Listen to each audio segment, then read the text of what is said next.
I'm calling the June 13th, 2018 meeting of the Palm Springs Planning Commission to order. Can we get a roll call, please?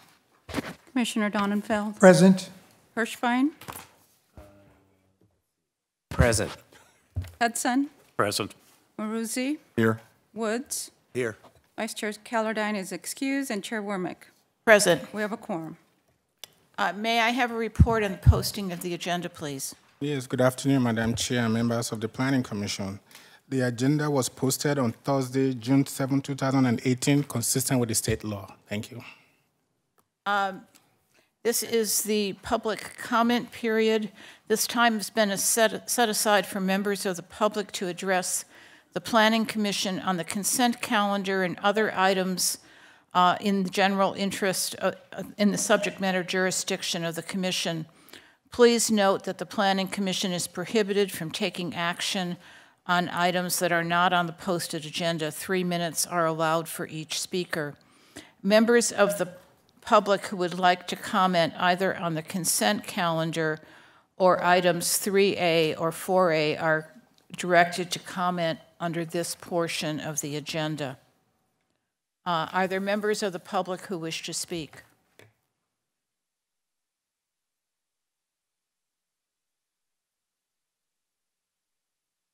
The public hearing, you can speak separately on the public hearing if you wish to. There being no members of the public who wish to speak, the public comment section is closed.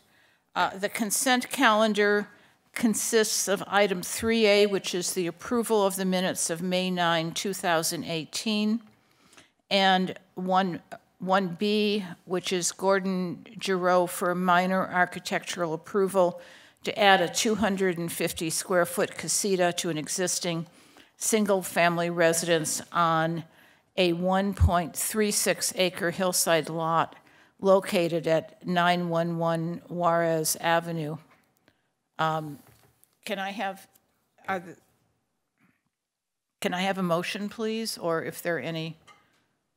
Madam Chair, I'll be abstaining from voting on 1A, the approval of the minutes, seeing as I was not at that meeting. Thank you. I move approval of the consent calendar. Madam Chair, I have a correction to the minutes. On page 4, under just above the voting,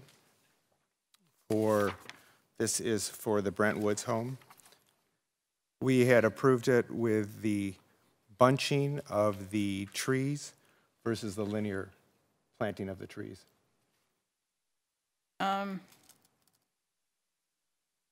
That's correct. So what are the exact words you wish to change? It's not added in there. I would just say something. It was approved by the following changes.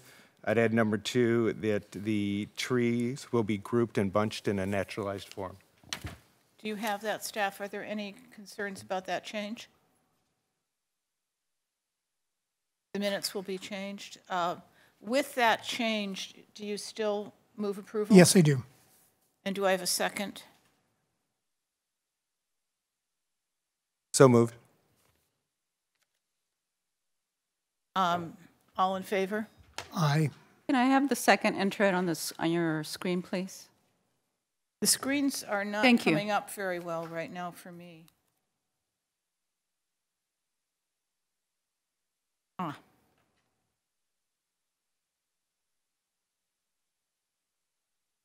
That passes 6-0.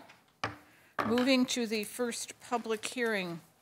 This is Develop Good LLC requesting an extension of time for a major architectural approval and plan development amendment to construct a 66-room, 3-story hotel within the Plaza del Sol shopping center located at 1555 South Palm Canyon Drive. Staff report, please.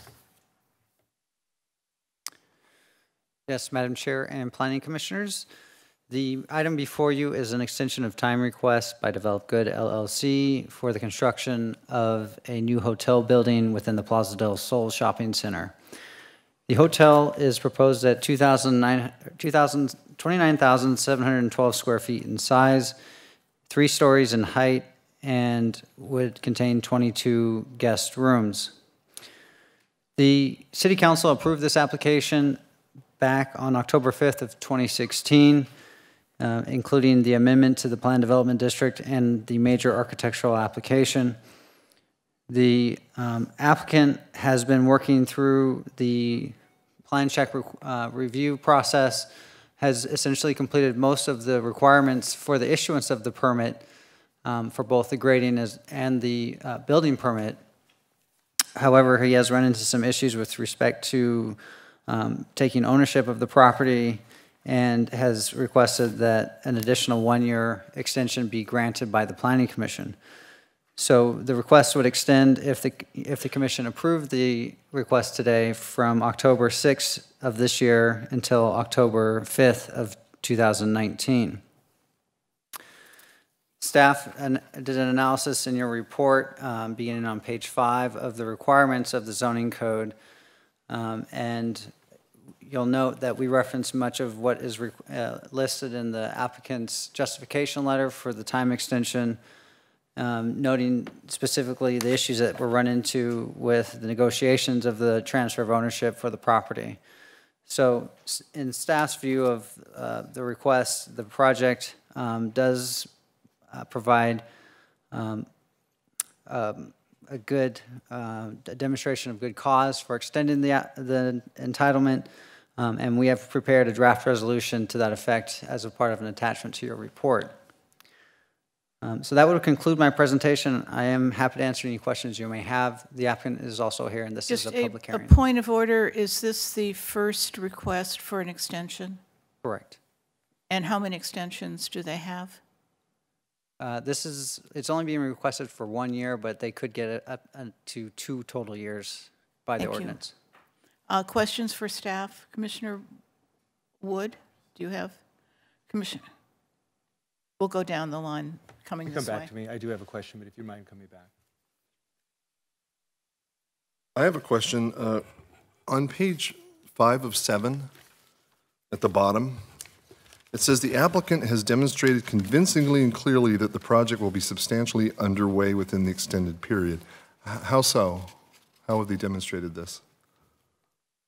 Based on the description that they've given us, there isn't any reason why it shouldn't be underway at that time. As I said, the applicant has gone through all of the steps to essentially issue a permit, which involves a number of submittals, payments that go to the city for issuance of permit and revisions to plans. So in the view of staff, I think the applicant has made good efforts so that the permit is issued and they begin construction within the time requested. There's some mention of the financing and the issue that the lender, and this is maybe a question for the applicant, but it's your understanding that the lender initially indicated that they would support this leasehold, but then they had a second, they thought about it and changed their mind, and so therefore the applicant had to find a way to purchase the property from the tribal leaseholder, and the attorney for the tribal leaseholder passed away, and so that they had to come. So that's, all of this is your understanding of why they have this request for an extension? That's correct. Yeah, the applicant should be able to elaborate further on those specifics. Okay, I'll wait and ask the applicant. Other questions for staff? Commissioner Hirschbein? In total, including planning, fees, building department, plan check fees, any other fees paid by the applicant, do you have that total that he's already shelled out? I'm not certain the total number, but they have paid fees for plan check review, and that would have, been multiple reviews by building, fire department, engineering, and planning. Are those all separate fees? Those are all separate fees. And those have all been paid? Correct. But we don't know how much, like ballpark? I guess No, we could the ask. applicant may be able We to could ask him. clarify. too. Okay, I just wanted to, okay, never mind. Commissioner Donenfeld? I have no questions. At this point, there are no more questions for staff? I do have a question for staff. And pardon my ignorance for not being here during the original approval of the thing. As we know, the site has been very controversial prior to this application coming in. So I'm just wondering, Develop Good LLC is filing this, or had filed it on behalf of John Westman. Is that still the case? Correct. That's my understanding. So John Westman still has control of the property or ownership of the property? I think we should let the applicant answer. When it came to us before, Commissioner Wood, the applicant was separate from John Westman. John Westman holds a master lease for the property, and it was a planned district or planned development district for the entire property. This is a subset. So what we looked at was a modification of the planned development district to allow this building, and they were coming in as a separate entity as a sublessee under the master lease. This was originally planned, and I think if I'm correct, this was planned as a trailer park originally, or held back for a trailer park. So I don't think it's accurate that it was John Westman who was the applicant. I think they were involved because they hold the master lease for the original planned development district. Thank you for that clarification. I do appreciate that. Another question for staff, again, is a historical question. You know, one of the previous operation of the site had an outdoor amplified music, and I don't believe this site would have that. Is that true or false? They would have it, and that was part of the original conditions of approval for the project. The commission did require certain specific requirements. The outdoor music that was previously there is not the same, though. This would be a lower impact sound system versus what had previously been there. So the speakers that were up elevated would no longer be part of the outdoor space.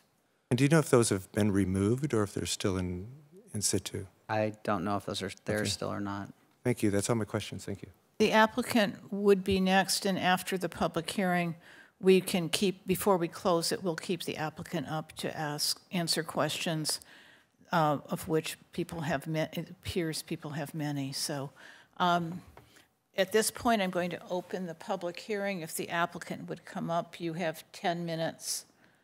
And then members of the public would be welcome to speak.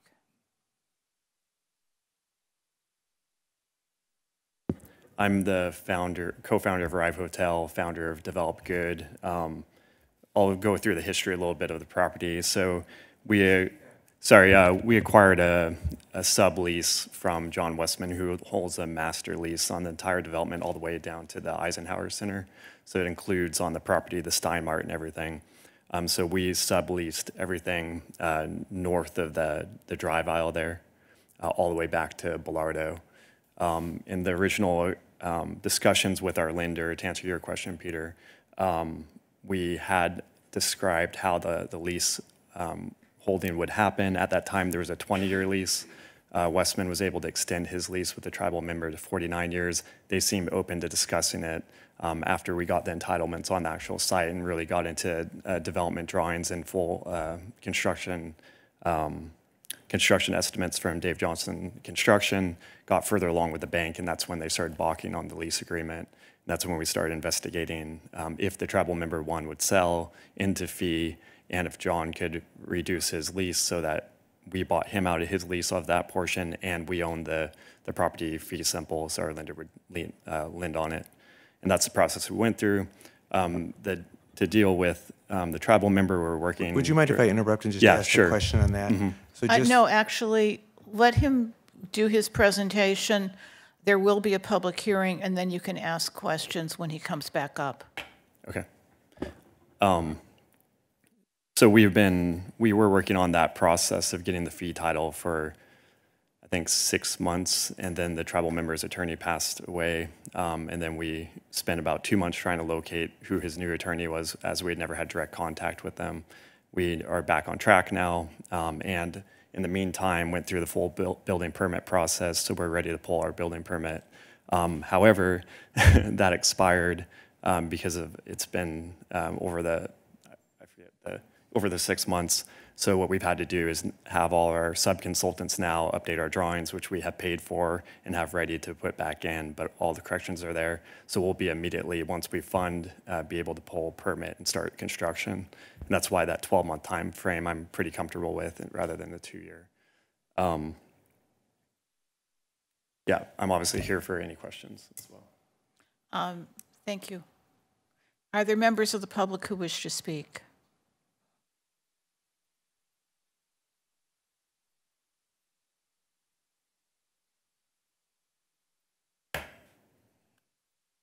Hi, my name's Robert Findley. My wife and I are residents of Palm Springs. We live about 3 blocks from the site. And we've been, since the very beginning when Chris got started on this project, we went to the original meetings, and from everything we can find out about this, it's the best use for that land. It also, we had a problem originally when we moved in with the sound from the hotel. It was not the hotel, but the restaurant that was there, bouncing off the mountain and hitting us just like we were sitting right under the speakers.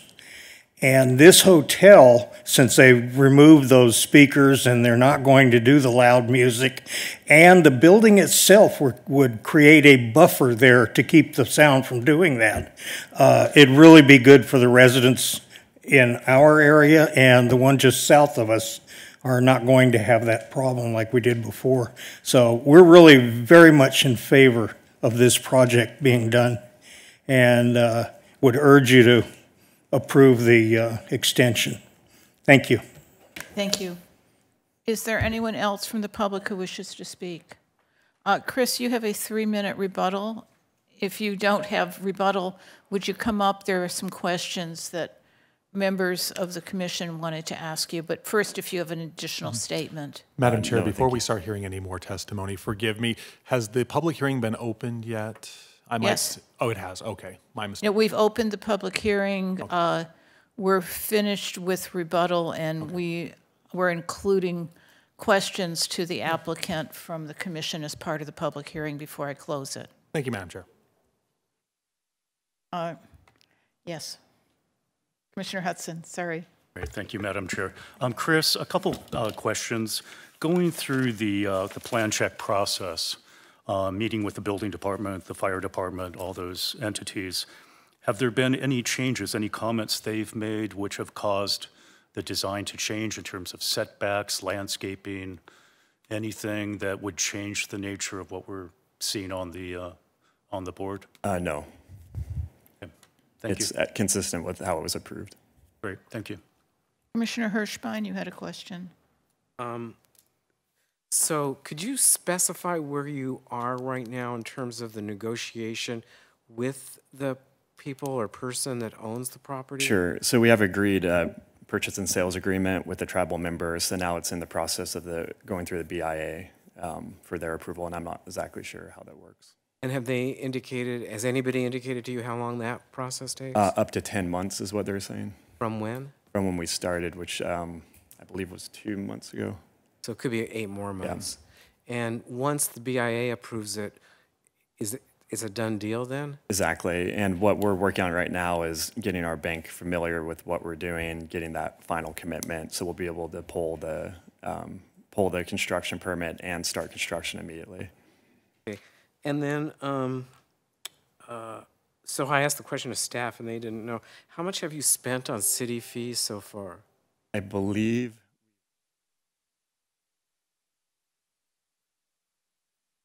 he needs his microphone on. You turned it off. Oh. I did? No, not you, Kathy. I'm sorry, go ahead. Oh, okay. I believe we paid around $135,000 in city fees so far, and when we actually pick up the permit, we pay the majority. Also, obviously, But to date, you've paid about $135,000. Yeah, and then obviously all the sub-consultants, our structural engineer. Got it. Yeah, we've spent almost $1 million. Okay. And then finally, when you were going for your approvals before Planning Commission, whenever that was, You made a commitment verbally to us or to the city at that time that you were going to assume the money owed to the city on the remainder of that incentive that was granted to the hacienda. Has that been paid? No, the agreement was that if we didn't, we would have to stay in business for 5 years, I believe. I don't remember how it was written, but we still assumed that liability. But it wasn't actually us making a payment.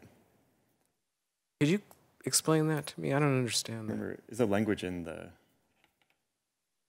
I don't have the paperwork with me. No, it was an economic incentive agreement. So my understanding was that it was that the business would have to have stayed in business for a number of years. The hacienda. Correct. Right. And he would assume that liability, but I don't know what the status of that was for this property. We would have to research that with the Economic Development Office. My understanding was that they were in business for a certain, I think the original grant was $250,000. For 5 years. For 5 years, and they were in business for a certain amount of time. And so since they went out of business before the 5 years, they owed back a certain amount to the city. Is that correct? That would have, I believe that's how theirs would be structured. How we did the entitlements and spoke to everyone about was we would take on the additional liability, guarantee that if we don't stay in business for that 5 years, that we would pay them out. Oh, so you're not going to come up with the money owed at this point. You're saying you're going to stay in business for 5 years and then that money goes, that obligation goes the thought away. process was the $250,000 that gentleman received was used to put in the pool area that I'm capitalizing off of. So I'm continuing the use of what the city funds really paid for. Okay. So, and that's in business for 5 years once you actually open, not, doesn't include this period now. Correct, yeah. All right, that's a little different than my recollection. Are there any other questions? Commissioner Maruzzi? Yeah. I'm trying to understand the timeline a little bit because you've had 2 years to get your funding together one way or another. So why did it take the lender so long to come up with a decision that they don't want to fund it? Well, the banking industry is very challenging right now for hotels in general, but we actually couldn't start trying to get our loan until we had full entitlements. So we actually had only been working on it for maybe 6 months before that issue came up when we had a full construction budget from Dave Johnston to actually go and speak to various lenders. And we went to like 37 banks. It's really challenging right now. Could you have requested a 3 or 4 year agreement at the time? And why did you choose 2 years? I think that's just standard city. Commissioner Maruzzi, that's standard.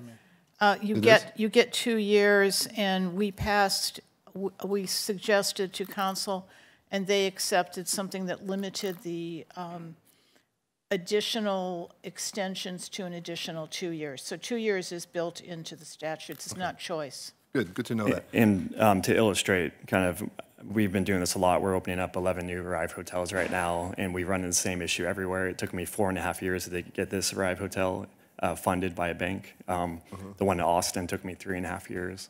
So it's challenging. I mean, it's a new brand. This is a new brand, new construction in general, and the construction costs, especially in California, it's really hard to get a bank to wrap their head around it. Can you remind me why I should be assured that once you get the funding, you're going to move forward immediately? Sure. Well, one, I have spent the money. Like usually in this situation, people have only done the entitlements. I have gone full ahead, have full interior design, full building permit drawings. I am committed to doing this project. I have a lot of my own personal money in it. I'm going to do this project, and I've always done every project I've said I would do. So at a different point in this, I will share my thoughts. Yes, but these are questions. The public hearing is still open. Commissioner Wood? Mr. Prado, thank you. Sometimes I find that active listening is being able to repeat maybe what I heard from you, and I just want to repeat to make sure that I heard it correctly. The foundation for, or as I understand it, as you stated, the foundation for your extension is that you were really working through the lease process. It was owned by an allotee. It was then leased to John Westman. You then took a sublease with John Westman. You have since removed John Westman as the primary leaseholder, and you have purchased the land from the allottee, is that correct? That's what we're trying to do. So we're buying John's master lease out of this portion of the property. He's remaining in his Steinmart and his other property is south all the way to the Eisenhower. And then we have a purchase and sales agreement with the tribal member to buy fee title, but obviously it's going to close in conjunction. So we pay John off and the tribal member at the same time once BIA approves it. Because ours, I'm not going to buy his lease out if the BIA doesn't approve it. So at this point, has John Westman been purchased out already, or is that in process? It has a purchase and sales agreement signed, but it's contingent on the BIA approval of them allowing the tribal member to sell in fee. Okay, and if the tribal does not sell in fee, would you still be a sublice to John Westman, or would you still buy out his lease? We would still buy out his lease. If he'll have to do the negotiation, though, with the tribal member, we'd want that extended to 99 years. The bank's pushing back substantially with a shorter period. I appreciate that, because if you go through with the plan that you've stated that you've been working on for the last 2 years, this would no longer involve John Westman in any way, shape, or form. Is that correct? That's correct. Great. The second question I had is, the speaker system that was up there previously under the previous operation, have those been removed? I believe 4 of them have been, but I believe some are still up there. They are not included in my site plan, and I'm actually building on top of them, so they will not be in our project. And we agreed to sound limitations and hours because we really want to be good neighbors. It's just a visual reminder of a year begone that Sure. you might want to consider. Thank you. Thank you. At this point, I just have a quick question. Commissioner Donenfeld. Chris, everyone knows that dealing with the BIA when it comes to tribal property can be very problematic and take a long period of time. And I know you do your best to see that it's done in a timely way. Do you have someone advising you on how to deal with the BIA? Typically, I've found that there are experts out there who can run the minefields and get things done through that incredible bureaucracy. Yeah, we have a local attorney, and they have acquired a team that has dealt with it in a number of situations, and they're advising us that we should expect it within that 10 months. Terrific, thank you. Thank you very much. At this point, I'm going to close the public hearing. The matter will be before the commission, and I am going to put this before the commission with a motion to approve. I think from just stating this is a textbook case of what we want to approve, knowing that the applicant has been diligent. There are some issues, and they look like they're resolvable, but I'd like to hear comments from the commission. Commissioner Hirschbein. I would support that and second the motion. Commissioner Donenfeld. I agree with you, Chairman. Chairwoman. This is a classic case of the kind of progress we want to see made when we're looking at an extension for 1 year.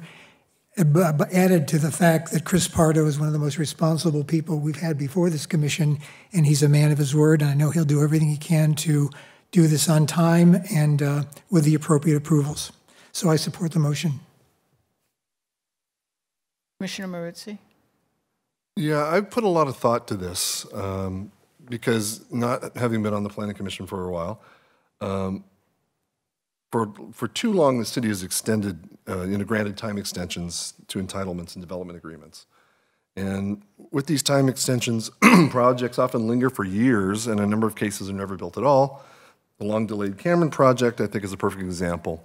It's gone unbuilt for 11 years with multiple time extensions along the way.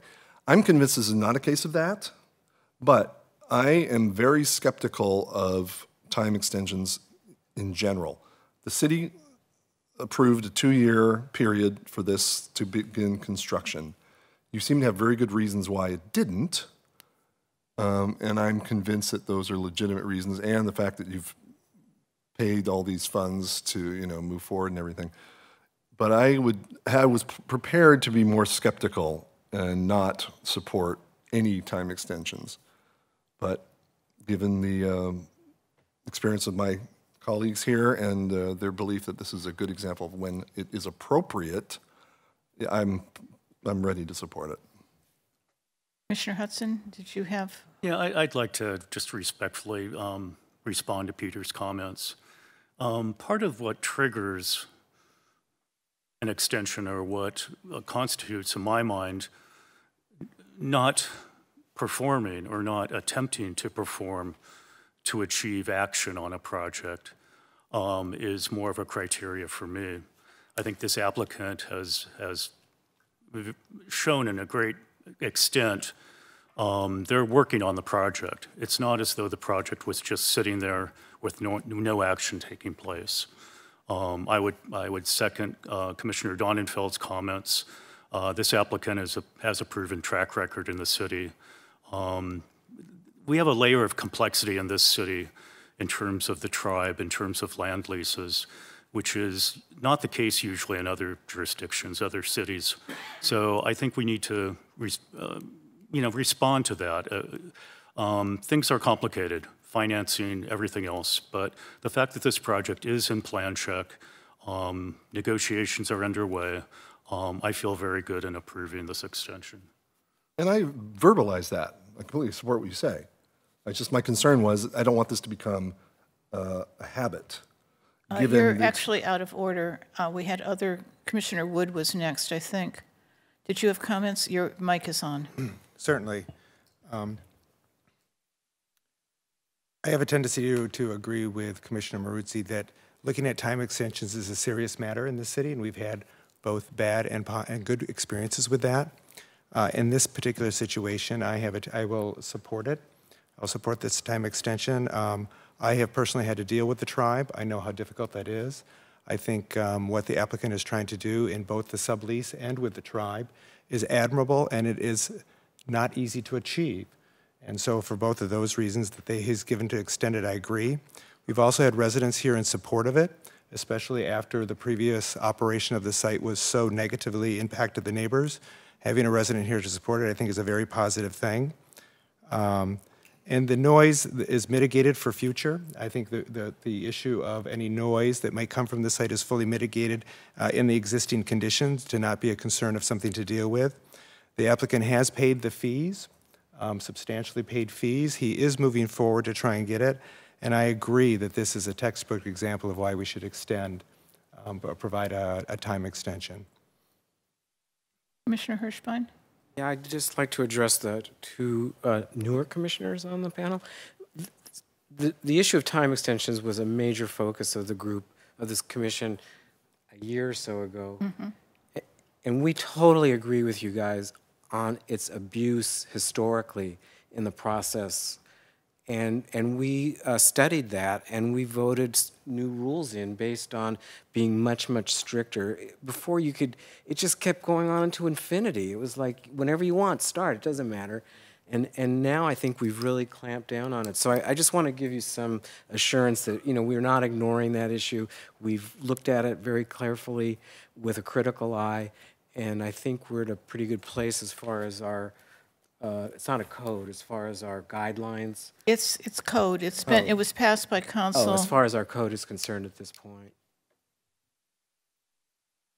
There also is a difference, and I wanted to second that. We did work on it. The very first vote I got to vote on was an extension that was in its 10th year. And I remember objecting to it on my first Planning Commission meeting. But we really did take it into account, and at this point, there are no exceptions to the maximum 2-year extensions, so that projects won't go stale. The Cameron is not the same issue.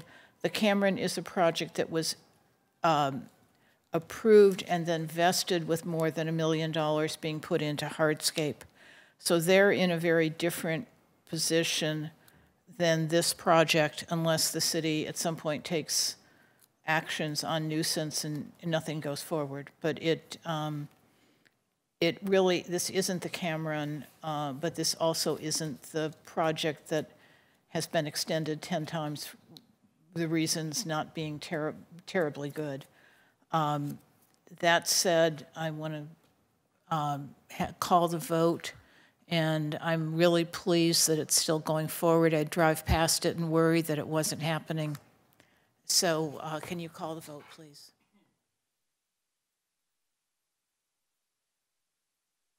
This passes 6-0 with one abstention, or one absence.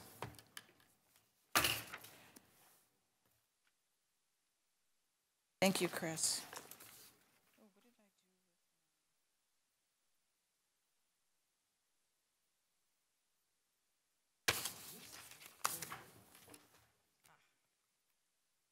Thought I lost my agenda. I've got it.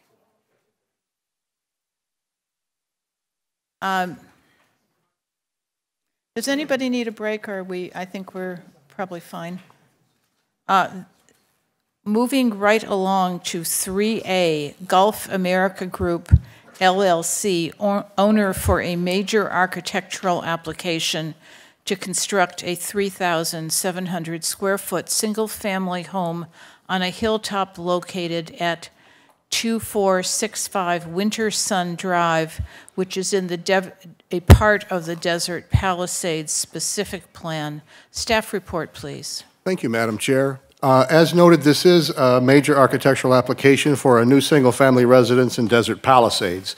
This particular lot is located, as you can see on page 2 of your staff report, roughly on the north part of the Desert Palisades project. The site is open on one side with part of the project's designated open space basically toward the north and... One second, please. There is a model in the center. Ken, would you mind if people took a look at it before you gave your staff report? Sure. I was going to give some summary and then let you guys do the look at it, but any processed way that you want. The preference for the commission, do you want to look at it first? Okay. Okay.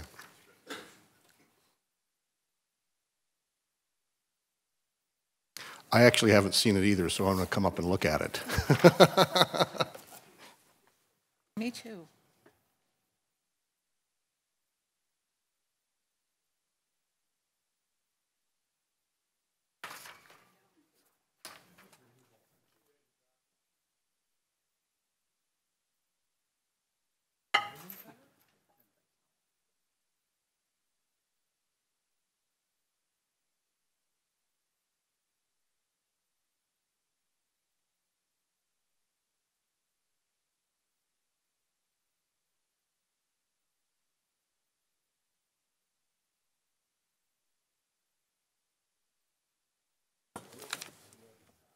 I'll watch you on TV. I could.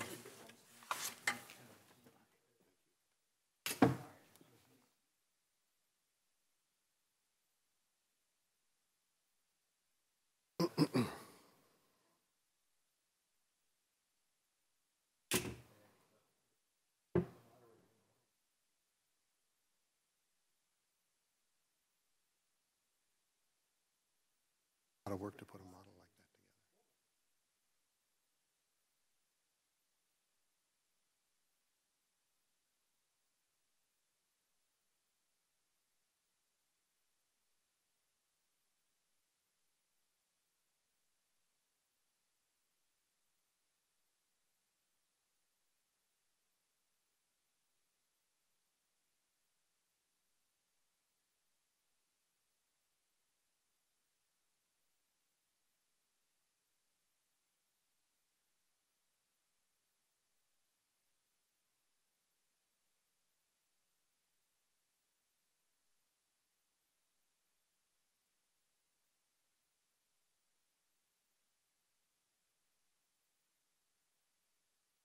Staff report, please. Thank you, Madam Chair. And that is a beautiful model. So as noted, this is a single-family residence on a hillside lot in Desert Palisades.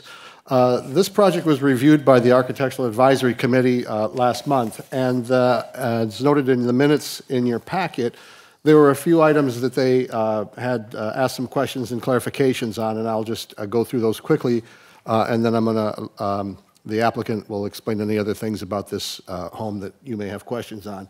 On the comments that came from the AAC, they were concerned, number one, about the driveway, which was proposed in a natural colored gray concrete. The applicant, the AAC mentioned that it was might be more appropriate and fit in better with the overall hardscape in Desert Palisades if it were a pigmented or colored concrete, and the applicant has agreed to do that on the flat work on this project. The second thing was a question or a clarification on the location of the pool equipment and the mechanical condensing units. On either side of this house, there will be locations where the mechanical equipment will be placed and screened by weathered steel and a random placement of boulders. The two mechanical areas you'll see on the cross-section for the site are slightly recessed, which helps to further reduce its visible impact on the site.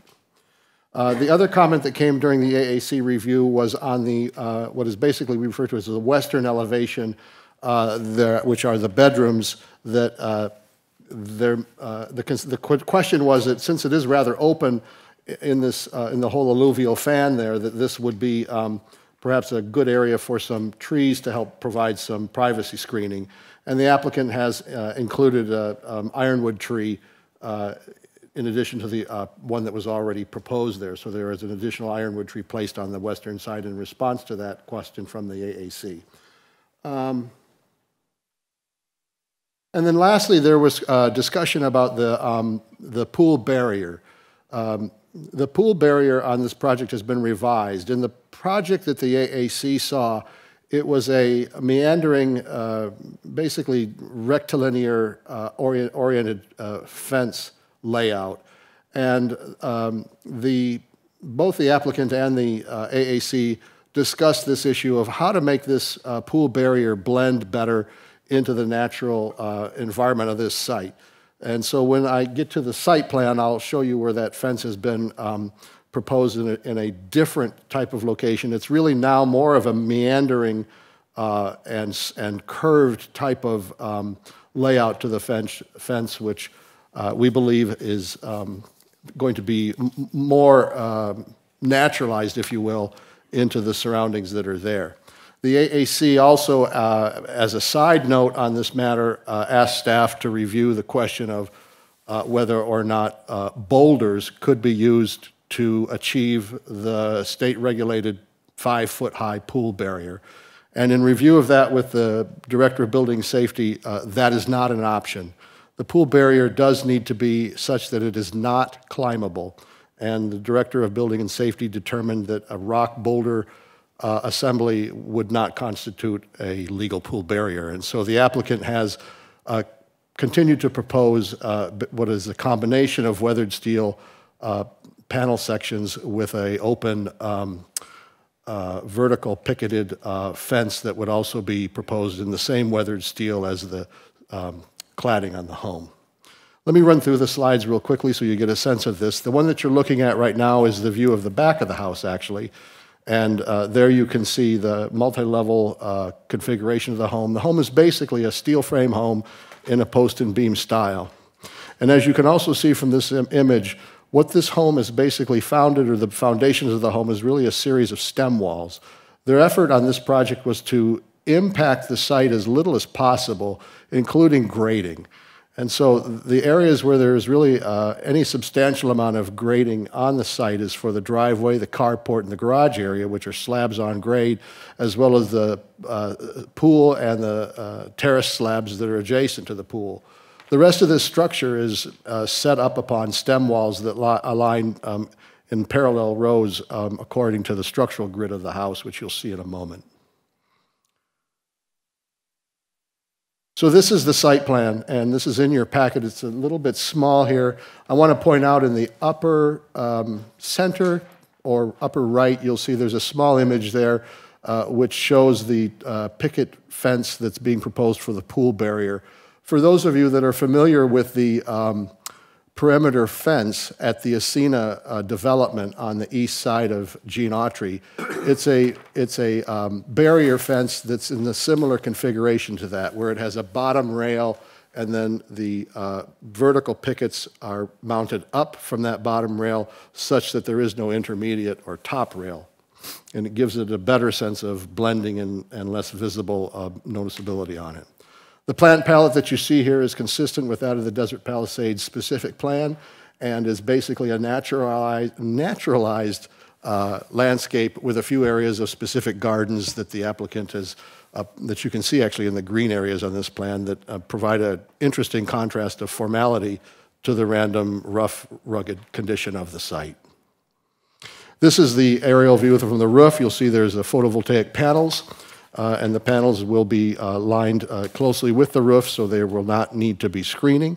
You can also see in this image there are a series of trellis structures that will also help shield the terrace areas from shade. I'm going to keep going from the floor plan here, but essentially the way this home lays out is there's a central core, which is the tallest part of this house, which is the living room and dining room areas. And then the kitchen and the garage and the bedrooms and the dens basically are subordinate volumes that align and cluster around the main volume of the living room. And in that way, the home is responding to the topography of the site. You'll note in the Desert Palisades, by the very nature that you have about a 26-page or so staff report, there's a lot of findings and a lot of guidelines that these homes in Desert Palisades need to be evaluated against. And one of them is to assure that the home is fitting into the natural topography there in a way that is as neutral and unobtrusive as possible. And we believe it has achieved that through the breakdown of the massing that you see. Here you see site sections. I want to point out in the lower section, in the middle, you'll see there's a little area that seems to be squared off underneath what looks to be the floor. That's the one of the mechanical equipment areas. Excuse me. Here you see the other set of elevations. This does a nice job of, on the top there, of showing, and actually with both of them, of showing the way that this home steps with the topography of the site. And again, a section showing the area of the pool. On the top elevation, or the top section there, I'm sorry, you can see the manner in which the condensing units for the air conditioning have been provided in a tuck-under type of condition that's certainly open still to the atmosphere for proper functioning of those units, but that will also be screened with surrounding boulders and weathered steel panels. Another section showing the way that the home is aligned with those stem walls.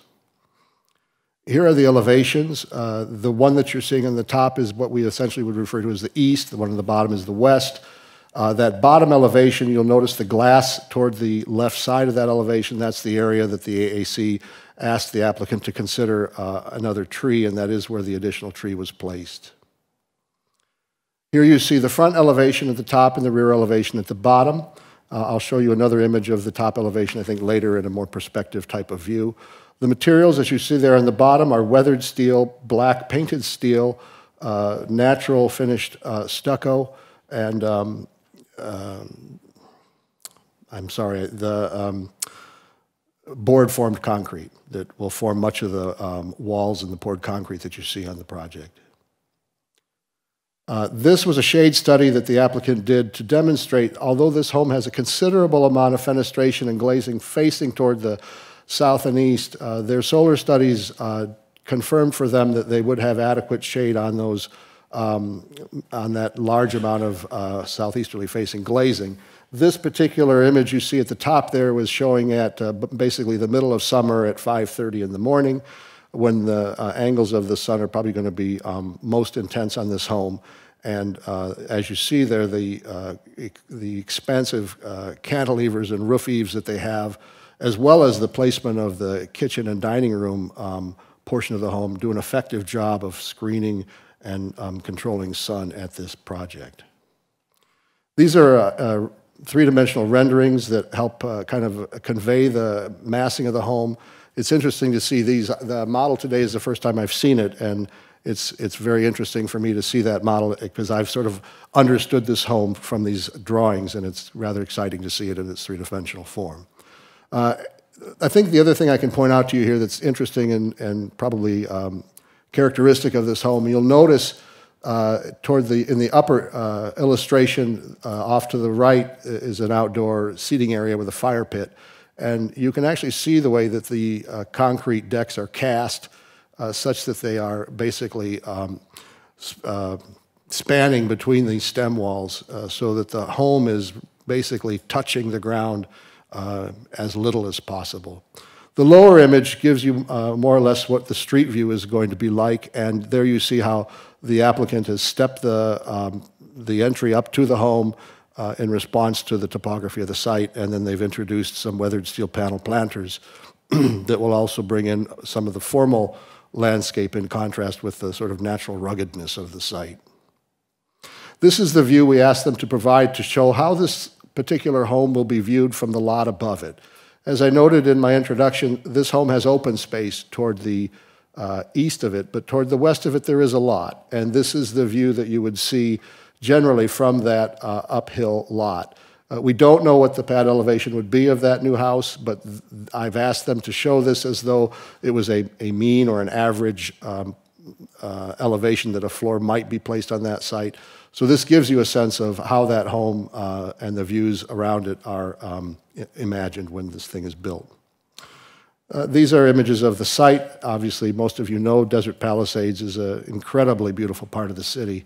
And the applicant, as they've looked at this site, have worked to keep that natural condition in place as much as possible. More visions or views of the existing site.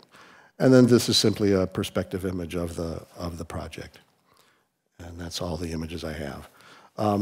Getting back to the staff report briefly, I don't want to go through all of these tables, but the tables are the evaluation of this project against all the guidelines of the Hillside Ordinance, Architectural Review, the ESA SP Ordinance, the guidelines of the Desert Palisades Specific Plan, and I think that's it.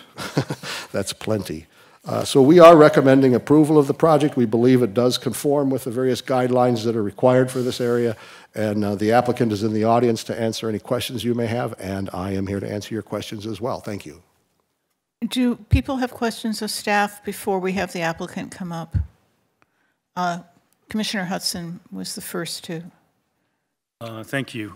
Ken, I'm going to be making comments, obviously, when it's appropriate, but my question pertains to landscape and specifically the Desert Palisades specific plan in terms of landscaping. My question being pertaining to view preservation. What? View preservation. Obviously, this is a hillside neighborhood. You know, there's going to be many more houses in the future. So my question is, do you know, as part of the specific plan, is there a limitation on height of trees, height of landscaping elements? Commissioner Hudson, there's not. The tree palette for Palisades is fairly limited, and you don't see a lot of palms and that type of tree. You're really seeing more mesquite and things like that that are more indigenous to that area. But there isn't a limit per se on the landscaping itself. Commissioner Hirschbahn, did you have your hand up? No. Commissioner Donenfeld? I'm not an architect, but I think I understand the concept of a stem wall, but my question is, how are these stem walls placed on the site? And my particular concern would be, would a placement of a stem wall in a certain location prevent the natural drainage off the site, or are they all aligned to the point where they will be in consort with the flow of the water off the site? To answer your first question, the stem walls would be placed in a similar manner that you would imagine excavating for and placing a perimeter garden wall or a privacy wall around someone's land.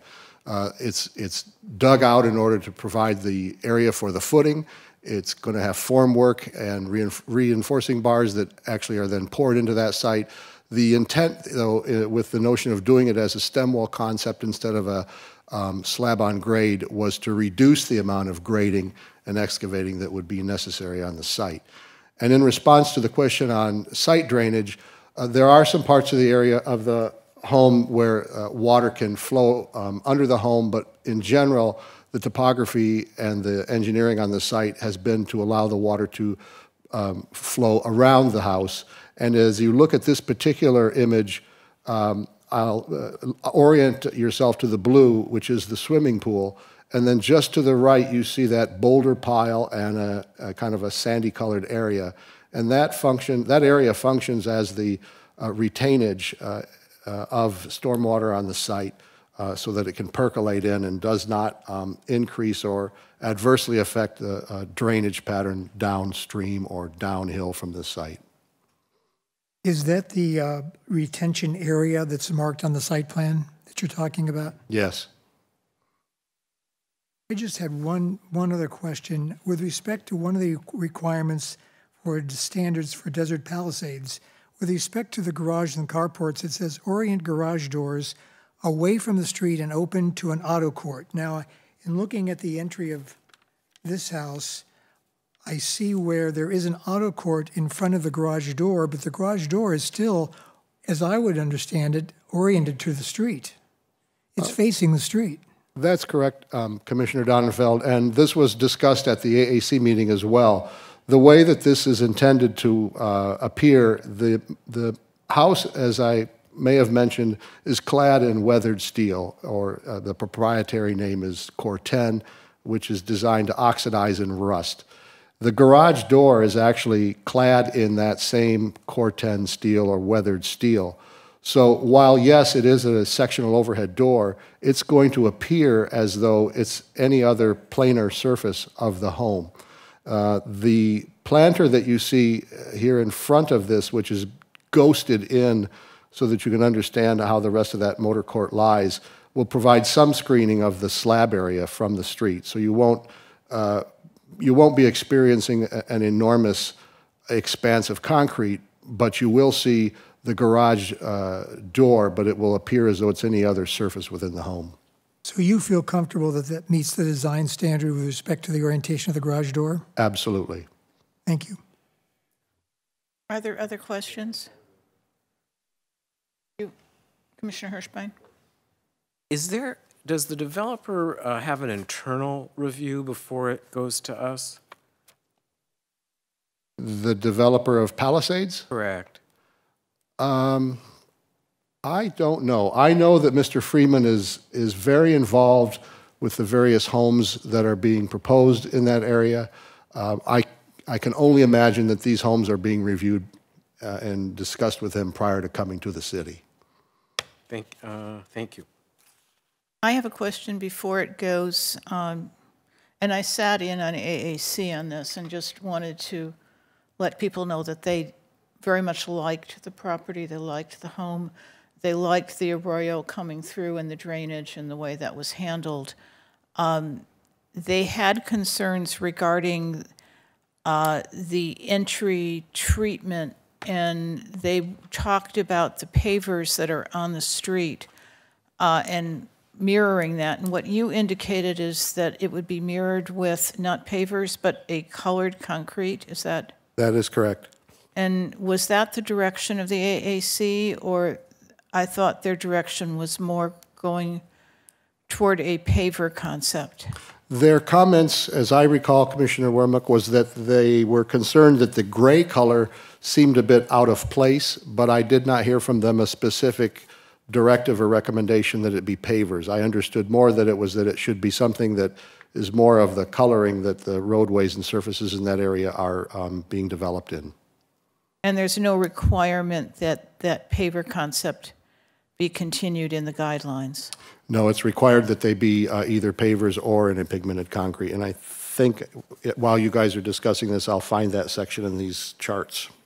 And in terms of the, just in terms of their conditions, they were concerned about the mechanical equipment being tucked under on one of the sides of the building. Has that condition been addressed? Is it pulled out to some extent so that it's not underneath the building? I think it was pool equipment. Yes, that's correct. And it was actually the condensing units that they were concerned about. And both the condensing equipment and here you go on the top elevation there, on the right side, you see those two little squares. Those are the condensing units. And as you can see, they're really now partially tucked under, but they mostly are open to the atmosphere in order for those things to function properly. Thank you. And the applicant will be able to tell us more about the changed pattern for the fencing. That wasn't discussed. You discussed that they were changing the pattern that there's a meandering pattern that's shown on the second page of the drawings, which was the original pattern that they were discussing, is that still the way the fencing would be placed? Actually, if you look at this image that I have on the board, which is also in your packet, the fencing arrangement on this is different than what the AAC saw. The fencing that the AAC saw was very rectilinear and squarish, if you want to use that term, where you see here it's been introduced now in more curvilinear forms, and the applicant, as they've explained it to me, and they can certainly clarify it further to your satisfaction, are working to make this fence blend in as much as they can, and so the actual layout, if you will, is intended to work around the boulders and work with the natural topography so that it's not just this picket fence marching across the site, but rather it's worked into the boulder patterns that are on the site. Thank you. That addresses my concerns. Were you able to find that section? No, but while you guys continue to deliberate and talk with the applicant, I'll find it. At this point, I think it might be helpful to call the applicant up. Oh, I'm sorry. Commissioner Wood? First of all, I want to just basically say that I appreciate Commissioner Hudson and Commissioner Donenfeld's questions. I think that they're right on, and questions I had as well.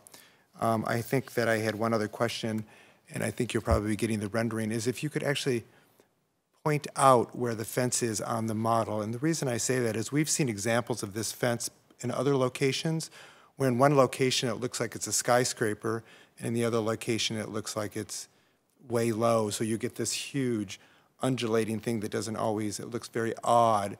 And in some cases, those fences, our building department has required those fences to be on top of boulders, not necessarily, and if there's a restriction, instead of moving the